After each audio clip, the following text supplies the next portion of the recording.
नमस्कार, न्यूज 18 देख रहे हैं। आपके साथ मैं हूं चांदनी धवन और बात करेंगे एसीएस होम और एडीजी लॉ एंड ऑर्डर ने किया थाने का निरीक्षण।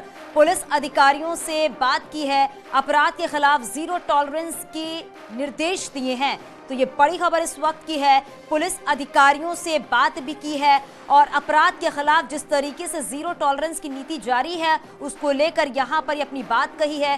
थाने का औचक निरीक्षण किया है एसीएस अवनीश अवस्थी ने और ADG law and order Prashant Kumar ने। तो ये बड़ी खबर इस वक्त की है। अपराध के खिलाफ जिस तरीके से लगातार एक्शन लिया जा रहा है, बड़ी कार्रवाई की जा रही है, अपराध के खिलाफ जीरो टॉलरेंस के निर्देश दिए। नई दिल्ली के जहांगीरपुरी में हिंसा हुई, उसके बाद उत्तर प्रदेश सरकार भी एक्शन मोड में आ गई है। खुद मुख्यमंत्री ने गृह विभाग की समीक्षा की, उसके बाद एसीएस होम अवनीश अवस्थी एडीएलओ के साथ खुद चौक थाने पहुंचे। सर, क्या निर्देश दिए गए मुख्यमंत्री जी की ओर से और क्या इसको जहांगीरपुरी के मामले से जोड़ के देखें उसके बाद कुछ सख्ती बढ़ाई जा रही है? देखिए, हमारे प्रदेश में पिछले 5 साल में लॉ एंड ऑर्डर पर, पूरी पुलिस की व्यवस्था पर बहुत मजबूती से काम हुआ है। आज ही समीक्षा की है। आगे आने वाले समय में जो त्यौहार हैं उनको विशेष रूप से देखा जा रहा है मौके पर और सुनिश्चित किया जा रहा है कि व्यवस्था पूरी बनी रहे, धर्म गुरुओं से संवाद रहे और कहीं कोई कठिनाई ना हो, सफाई की व्यवस्था ठीक हो, समन्वय ठीक हो। तो ये सब चीज़ें आज देखने के लिए यहाँ आए हैं। सर, धर्म स्थलों पर लाउड स्पीकर और तमाम विवादित बयान भी लगातार सामने आ रहे हैं। अगर कोई विवादित बयान देता है तो ये निर्देशित किया गया है कि 24 घंटे की नोटिस दें। अगर वो विड्रॉ करते बहुत अच्छी बात है, नहीं विड्रॉ करते कानूनी कार्रवाई करें। सर, उस पर लाउड स्पीकर जो है निर्धारित है, उनकी मात्रा क्या होगी, डेसिबल, वो निर्धारित है। उसका पालन सबको करना है। बहुत अच्छा होगा लोग स्वतः पालन करें। अगर कहीं कोई कठिनाई होगी तो पुलिस जो है सहयोग करेगी पालन कराने। तो ये थे एसीएस होम अवनीश अवस्थी, जिन्होंने साफ कहा है कि लाउड स्पीकर को लेकर भी जो गाइडलाइंस है उनका सबको पालन करना पड़ेगा और जो आपत्तिजनक बयान है उनको लेकर पहले नोटिस दी जाएगी। नोटिस का माकूल जवाब नहीं मिला तो कार्रवाई भी की जाएगी। कैमरामैन अनिल के साथ ऋषभ त्रिपाठी, न्यूज़ 18 लखनऊ। तो देखिए, जीरो टॉलरेंस की नीति पर काम किया जा रहा है। एडीजी लॉ एंड ऑर्डर ने थाने का निरीक्षण किया है, एसीएस होम भी साथ में मौजूद रहे और साथ ही साथ ये है कि अपराधियों के खिलाफ किस तरीके से कार्रवाई की जा रही है ये लगातार देखने को मिल रहा है। जो अभियान चलाए जा रहे हैं उसका साफ तौर पर असर देखा जा रहा है। अपराधी जो हैं वो खुद ब खुद सरेंडर कर रहे हैं। ये भी पिछले दिनों हम सब ने देखा है कि किस तरीके से जीरो टॉलरेंस की नीति पर काम किया जा रहा है। अपराधियों के खिलाफ लगातार कार्रवाई की जा रही है, एक के बाद एक कार्रवाई की जा रही है। तो गृह विभाग और पुलिस की समीक्षा आज कैबिनेट के सामने खुद सीएम योगी आदित्यनाथ ने की है, जिसमें पूरे प्रदेश में अमन चैन बनाए रखने के निर्देश दिए गए हैं। बैठक के बाद ADG law and order Prashant Kumar ने कहा कि मजबूती से कानून व्यवस्था का राज हो, यही सीएम योगी आदित्यनाथ की प्राथमिकता है। मीडिया के साथ भी अभद्रता हुई है जहां पर स्कूली बच्चे की अभी आपने इस बात को हमारे संज्ञान में लाया है। हम वहाँ के स्थानीय अधिकारियों से इसकी तहकीकात करेंगे और मीडिया के किसी भी व्यक्ति के साथ, चाहे वो इलेक्ट्रॉनिक मीडिया का हो या प्रिंट मीडिया का हो, किसी के साथ कोई दुर्व्यवहार नहीं होना चाहिए, हम लोग सुनिश्चित कराएंगे। सर, स्वामी प्रसाद मौर्य के निजी सचिव गिरफ्तार हुए, वो क्या मामला है? इसमें एसटीएफ ने एक ऑपरेशन किया है जिसमें लोग धोखाधड़ी करके लोगों से जॉब देने के आड़ में पैसे इत्यादि लेते हैं। एक इस संबंध में विस्तृत प्रेस विज्ञप्ति जारी कर दी गई है। धन्यवाद। ये थे एडीजी लॉ एंड ऑर्डर, जिन्होंने साफ बताया है कि स्वामी प्रसाद मौर्य के निजी सचिव को गिरफ्तार किया गया है। नौकरी के नाम पर ठगने का पूरा मामला है। कैमरामैन अनिल के साथ ऋषभ त्रिपाठी, न्यूज़ 18 लखनऊ। और अब बात करेंगे तौकीर रजा का भड़काऊ बयान, बुलडोजर के एक्शन पर बयान। मुसलमानों को संभाल नहीं पाओगे, तौकीर रजा ने कहा है। पीएम मोदी पर अभद्र टिप्पणी की है, महाभारत से कोई रोक नहीं सकता। तौकीर रजा का ये बयान सामने आया है। प्रधानमंत्री नरेंद्र मोदी पर भी अभद्र टिप्पणी की है और साथ ही ये भी कहा है कि महाभारत से कोई रोक नहीं सकता है। तौकीर रजा का ये भड़काऊ बयान सामने आया है। बुलडोजर को लेकर भी उन्होंने ये बयान दिया है कि मुसलमानों को संभाल नहीं पाओगे। ये भड़काऊ बयान, ये विवादित बयान जो है तौकीर रजा की तरफ से आया है। उन्होंने क्या कुछ कहा है ये भी हम लगातार आपको बता रहे हैं। प्रधानमंत्री नरेंद्र मोदी पर भी अभद्र टिप्पणी की है और देखिए उन्होंने किस तरीके से कहा है कि महाभारत से कोई रोक नहीं सकता है। तौकीर रजा का ये बयान सामने आया है। देश बंटवारे की ओर जा रहा है, ये तौकीर रजा ने कहा है। और 10 दिन के बाद मीटिंग होगी, तमाम भड़काऊ बयान जो है वो सामने आ रहे हैं। दिल्ली से जेल भरो आंदोलन होगा, देश के सभी राज्यों से लोग आएंगे। मतलब इस तरह के भड़काऊ बयान देकर वो क्या साबित करना चाहते हैं, किस बात का वो संकेत दे रहे हैं। और साथ ही साथ ये है, इस भड़काऊ बयान से उन्होंने प्रधानमंत्री नरेंद्र मोदी पर भी अभद्र टिप्पणी की। इस किस्म के अन्याय अगर इस हुकूमत में होते रहे तो इस देशव्यापी जेल भरो आंदोलन को रोकना हुकूमत के बस की बात नहीं। और जिस दिन मुसलमान सड़कों पर आएगा उस दिन फिर किसी के कब्जे में नहीं आने वाला है, ये समझ लिया जाए। तो मैं हुकूमत को चेतावनी देता हूं, खास तौर से नरेंद्र मोदी सरकार को मैं चेता देना चाहता हूं कि अगर उन्होंने अपने इस तरीक़ेकार को फौरी तौर पर दुरुस्त नहीं किया और उनकी खामोशी, तुम सबके प्रधानमंत्री हो, तुम्हारे मुल्क में इस किस्म की बेईमानी हो रही है और तुम खामोश हो, मूक दर्शक बने हुए, अंधे और बहरे बने हुए, ऐसा लगता है तुम महाभारत के धृतराष्ट्र हो। और इसी खबर पे हमारे सहयोगी हरीश हमारे साथ जुड़ गए हैं। हरीश, जिस तरीके से मौलाना तौकीर रजा का ये भड़काऊ बयान सामने आया है, क्या संकेत देना चाहते हैं अपने इस बयान से? देखिए, मौलाना तौकीर शुरुआती दौर से ही विवादित रहे हैं। कभी दंगों के आरोप में सुर्खियों में रहे और उसके अलावा भी तमाम भड़काऊ भाषण देने का आरोप तौकीर मियां पे हमेशा लगता रहा है। और आज जिस तरीके से बयान दिया है उससे साफ तौर पर जाहिर है कि वो कुछ नया करना चाहते हैं और एक जो वर्तमान सिनेरियो उत्तर प्रदेश में बना हुआ है क्राइम कंट्रोल को लेकर के, उस पर स्थिति बिगाड़ने की कोशिश एक तरीके से कहा जा सकता है। उनका साफ तौर पर कहना है कि जिस दिन मुसलमान सड़कों पर आएगा उस दिन किसी से संभलने वाला नहीं है। आखिर ये क्या मैसेज देना चाहते हैं, सवाल यही है। और उसके अलावा कभी प्रधानमंत्री मोदी को लेकर के भी इन्होंने जो अभद्र टिप्पणी की है, जो गलत शब्द का इस्तेमाल किया है, वो भी बेहद निंदनीय है। और उनका साफ तौर पर यह भी कहना है कि आने वाले समय में हिंदुस्तान में महाभारत होने से कोई नहीं रोक सकता, देश बंटवारे की तरफ जा रहा है, 10 दिन में मीटिंग होगी और फिर जेल भरो आंदोलन होगा। आखिर जिस तरीके से लगातार इस तरीके के विवादित बयान जो दे रहे हैं उससे जरूर आने वाले समय में माहौल बरेली का बिगड़ सकता है। और बरेली की जो स्थिति है, 2010 में भी यहाँ दंगे हुए हैं और काफी दिन कर्फ्यू जैसा माहौल रहा है। हालांकि उस दौरान भी तमाम तरह की चर्चाएं रही कि विवादित बयानों को लेकर के तौकीर मियां ने उस समय भी काफी विवादित बयान दिए थे। हालांकि तत्कालीन सरकारों में क्या हुआ उस पर टीका टिप्पणी ठीक नहीं है, लेकिन वर्तमान की जो स्थिति है उससे एक बार फिर माहौल गरमाने की कोशिश की गई है।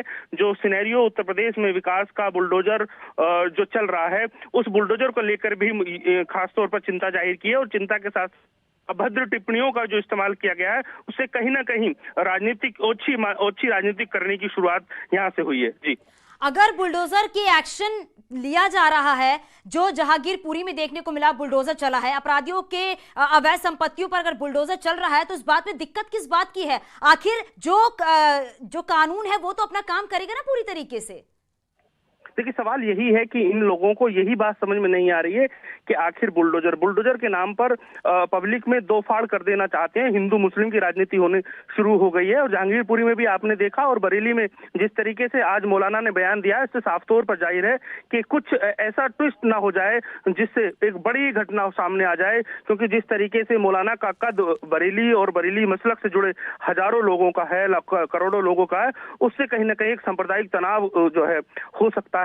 ऐसे में जो है मेरा तो मानना यह है कि पुलिस को भी सख्त एक्शन लेना चाहिए, क्योंकि जिस तरीके से चीजें स्पष्ट होंगी भविष्य में, क्योंकि नौजवान अगर इस मैसेज को गलत तरीके से ले गया तो निश्चित तौर पर आने वाले समय में बरेली में एक बड़ा सियासी घटनाक्रम हो सकता है और उसका नुकसान भी आम जनता को उठाना पड़ सकता है। हरीश, क्योंकि जो इनका विवादित बयान सामने आया उसे तो ये कहा जा सकता है कि अपराध अपराधी करता रहे और कानून व्यवस्था अपना काम ना करे। इस बात से तो यही संकेत मिल रहे हैं कि मुसलमानों को रोक नहीं पाएंगे, देश बंटवारे की तरफ जा रहा है। प्रधानमंत्री को भी लेकर यहाँ पर अभद्र टिप्पणी कर दी है।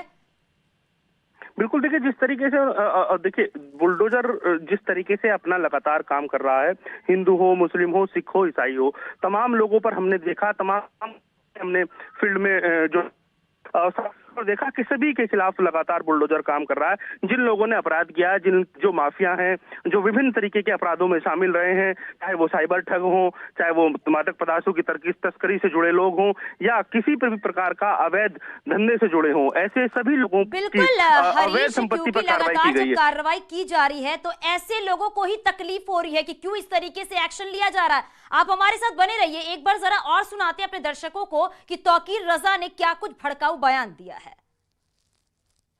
इस किस्म के अन्याय अगर इस हुकूमत में होते रहे तो इस देशव्यापी जेल भरो आंदोलन को रोकना हुकूमत के बस की बात नहीं। और जिस दिन मुसलमान सड़कों पर आएगा उस दिन फिर किसी के कब्जे में नहीं आने वाला है, ये समझ लिया जाए। तो मैं हुकूमत को चेतावनी देता हूं, खास तौर से नरेंद्र मोदी सरकार को मैं चेता देना चाहता हूं कि अगर उन्होंने अपने इस तरीक़ेकार को फौरी तौर पर दुरुस्त नहीं किया और उनकी खामोशी, तुम सबके प्रधानमंत्री हो, तुम्हारे मुल्क में इस किस्म की बेईमानी हो रही है और तुम खामोश हो, मूक दर्शक बने हुए, अंधे और बहरे बने हुए, ऐसा लगता है तुम महाभारत के धृतराष्ट्र हो। और इसी पर बातचीत के लिए हमारे साथ बीजेपी सांसद सुब्रत पाठक जी हमारे साथ जुड़ गए हैं। सुब्रत पाठक जी, जिस तरीके से तौकीर रजा ने विवादित बयान दिया है, भड़काऊ बयान दिया है, इससे तो लगता है कि ये किस बात का संकेत देना चाहते हैं कि अगर मुसलमान सड़कों पर उतर जाएंगे, देश बंटवारे की तरफ जा रहा है। आपका पहला रिएक्शन जानना चाहूंगी।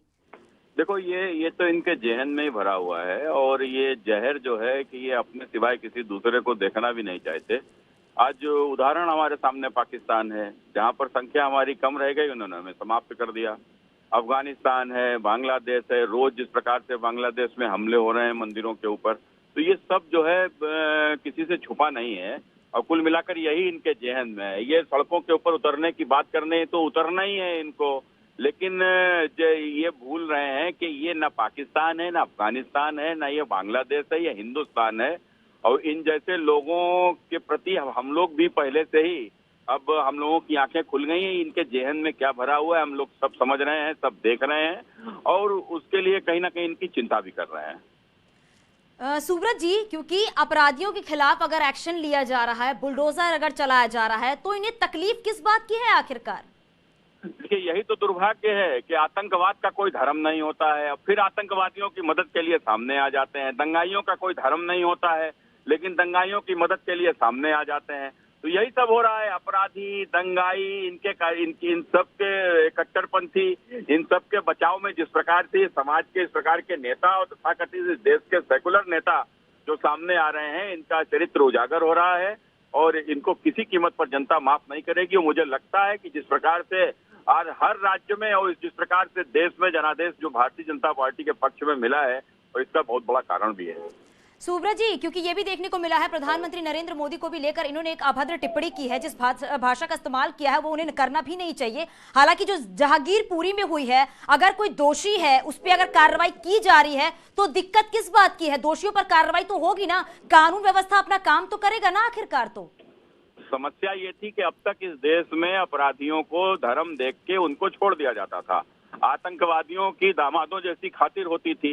लेकिन नरेंद्र मोदी की सरकार आने के बाद में जो जीरो टॉलरेंस के आधार पर जो काम हुआ है, चाहे आतंकवादी हो चाहे माफिया हो, खासकर जब राज्यों में उत्तर प्रदेश जैसे अन्य राज्यों में भाजपा की सरकारों में जो बिल्कुल जीरो टॉलरेंस की जो अपराध के खिलाफ भी जो नीति अपनाई गई है, वो एक इन लोगों के लिए पीड़ादायक है कि पहले तो कोई कार्रवाई होती नहीं थी और दामादों जैसी खातिर होती थी। अब उल्टा अब कार्रवाई हो रही है, तो इसलिए ये सारे के सारे लोग चिंतित हैं। ये चिंतित बने रहे, कोई फर्क नहीं पड़ता, लेकिन अपराधी को धर्म देख के छोड़ा नहीं जाएगा। क्योंकि इनके भड़काऊ बयान से कई सारे संकेत भी मिल रहे हैं। आप हमारे साथ बने रहेगा, एक बार अपने दर्शकों को फिर से सुनाते हैं कि तौकीर रजा का जो विवादित बयान आया है वो क्या कुछ है। इस किस्म के अन्याय अगर इस हुकूमत में होते रहे तो इस देशव्यापी जेल भरो आंदोलन को रोकना हुकूमत के बस की बात नहीं। और जिस दिन मुसलमान सड़कों पर आएगा उस दिन फिर किसी के कब्जे में नहीं आने वाला है, ये समझ लिया जाए। तो मैं हुकूमत को चेतावनी देता हूं, खास तौर से नरेंद्र मोदी सरकार को मैं चेता देना चाहता हूं कि अगर उन्होंने अपने इस तरीक़ेकार को फौरी तौर पर दुरुस्त नहीं किया और उनकी खामोशी, तुम सबके प्रधानमंत्री हो, तुम्हारे मुल्क में इस किस्म की बेईमानी हो रही है और तुम खामोश हो, मूक दर्शक बने हुए, अंधे और बहरे बने हुए। ऐसा लगता है तुम महाभारत के धृतराष्ट्र हो। तो हमारे दर्शकों ने भी सुना कि तौकीर रजा ने क्या विवादित बयान यहां पर दिया है और बीजेपी सांसद सुब्रत पाठक जी हमारे साथ लगातार बने हुए हैं। सुब्रत पाठक जी, अभी आपने सुना होगा कि इन्होंने क्या कुछ कहा है। तौकीर रजा ने स्टार्टिंग में इन्होंने ये कहा है कि अन्याय हो रहा है और जेल भरो आंदोलन होगा। इसके क्या संकेत समझे जाए इनके तरफ से?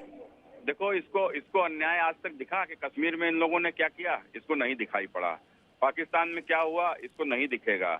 अफगानिस्तान में क्या हो रहा है, मंदिर तोड़े जा रहे हैं, इसको दिखाई नहीं पड़ेगा। इसकी आंखें बंद हो जाएंगी। इस देश में भी कैराना जैसी स्थितियां उत्पन्न होंगी जहां मुस्लिम बाहुल्य जो भी एरिया है, गांव चाहे जो शहर, वहां के ऊपर किस प्रकार से हिंदुओं का उत्पीड़न करके उनको वहां से पलायन के लिए मजबूर किया जाता है, इसको नहीं दिखाई पड़ेगा। इसको केवल अपराधियों के ऊपर कार्रवाई होगी तो इसको अन्याय दिखाई पड़ेगा। इसके अतिरिक्त आतंकवादियों के ऊपर कार्रवाई होगी, इसको अन्याय दिखाई पड़ेगा।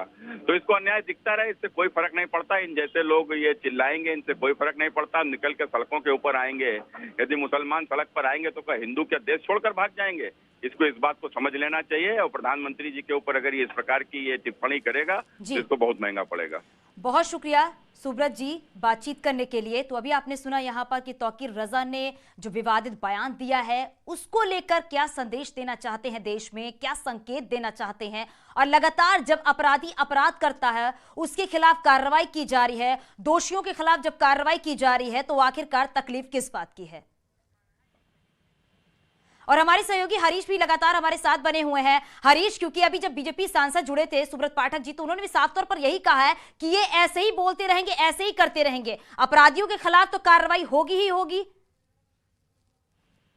देखिए, बिल्कुल। देखिए, अभी कुछ दिन पहले की बात है, आपने तस्वीरों में हम न्यूज़ 18 ने अपने दर्शकों को दिखाया था। मौलाना तौकीर रजा ने एक बार पहले भी बरेली में जेल भरे आंदोलन की बात कही थी और काफी करीब 20 से 25 हजार मुस्लिम लोगों को इकट्ठा भी किया था और वहां से भी एक ऐलान किया था कि अगर अगर मैं अपने मुसलमान युवाओं को कब्जे में रखता हूं, अगर ये बिगड़ गया तो किसी से संभलने वाला नहीं है।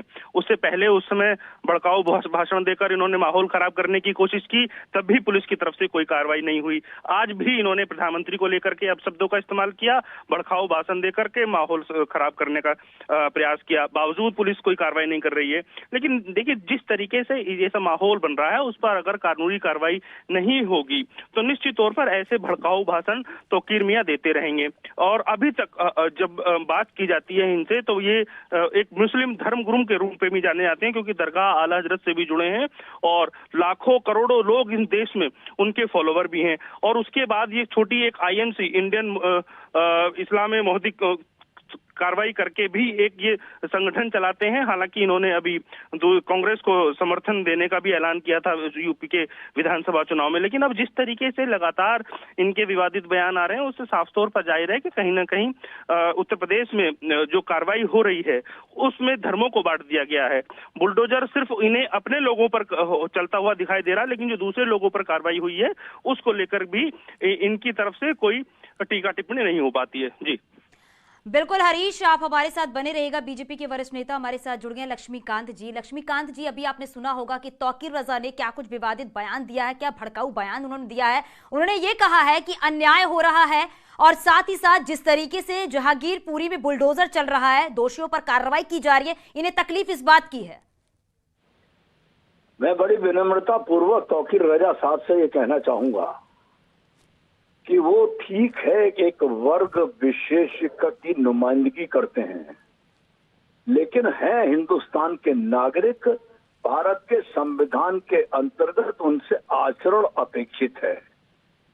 उनका ये बयान कि देश विभाजन की तरफ जा रहा है, तो फिर मैं विनम्रता पूर्वक कहूंगा कि मुंगेरी लाल के हसीन सपने देखना छोड़ दें तौकीर रजा जी। इस देश का कोई विभाजन अब नहीं हो सकता और विभाजन की बात सोचने वाले लोगों का इस देश में स्थान नहीं हो सकता। और भारत सरकार भारत के संविधान के अंतर्गत काम कर रही है और भारत के संविधान की रक्षा करेगी। देश के टुकड़े होने का कोई प्रश्न नहीं पैदा होता। लक्ष्मीकांत जी, लेकिन जिस तरीके से इनका ये बयान आया है, देश के प्रधानमंत्री पर भी इन्होंने अभद्र टिप्पणी की है, इसको लेकर क्या कहेंगे आप? मुझे लगता है कि चारों तरफ से राजनीतिक दृष्टि से तिरस्कृत तौकीर रजा साहब अपनी कीमत बनाने के लिए चंद्रमा पे थूक रहे हैं, इनके मुंह पे गिरेगा उल्टा। आदरणीय प्रधानमंत्री जी के खिलाफ बोलना जी शायद देश की जनमानस और जन आकांक्षाओं के विपरीत बोलना है, ये उनको समझना बिल्कुल चाहिए। लक्ष्मीकांत जी, और ये पहली बार नहीं है जब तौकीर रजा ने ऐसे कोई भड़काऊ बयान दिए, इससे पहले भी इन्होंने भड़काऊ बयान दिए हैं। हालांकि ये क्या संकेत देना चाहते हैं ये तो आने वाला वक्त ही बताएगा। बहुत शुक्रिया लक्ष्मीकांत जी बातचीत करने के लिए। और यहां रुकेंगे एक छोटे से ब्रेक के लिए, जल्द लौटते हैं।